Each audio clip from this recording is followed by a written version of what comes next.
Grabe, first time na nakita si Dr. Vicky Bello na umiyak sa TV at humingi ng tawad sa isang customer dahil sobrang puti ng balat nito matapos gumamit ng body lotion. Nakikiusap po ako. Please huwag niyong gamitin ang Hali Body Lotion ng 4 hanggang 5 beses sa isang araw. Baka magulat kayo kasi pwedeng kasing puti ng albino ang skin niyo.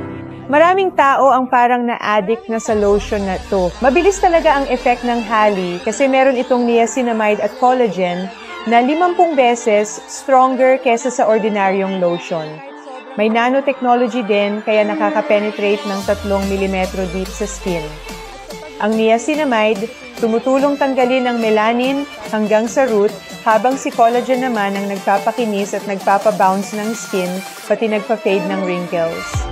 Dahil dito, mabilis talaga ang absorb at sobrang effective sa mga dark spots. At syempre, FDA-approved na safe gamitin, kahit sa sensitive skin. Mula nang gamitin ko ang body lotion na ito, nag-fade na ang dark spots ko at mas mukhang maliwanag ang balat ko. Parang bumalik ako sa dating panahon. Maraming salamat po, Dr.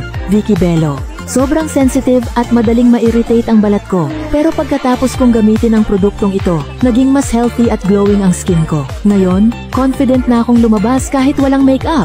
Noon, hindi ako confident magsuot ng short skirts dahil sa maitim kong tuhod. Pero pagkatapos kong gamitin ang body lotion na ito, naging mas makinis at maputi ang balat sa area na yon. Ngayon, confident na akong isuot ang paborito kong mga outfits. Order na dito para makasiguradong authentic ang product mo. At huwag kalimutang i-share din ang glow-up experience mo para malaman din ng iba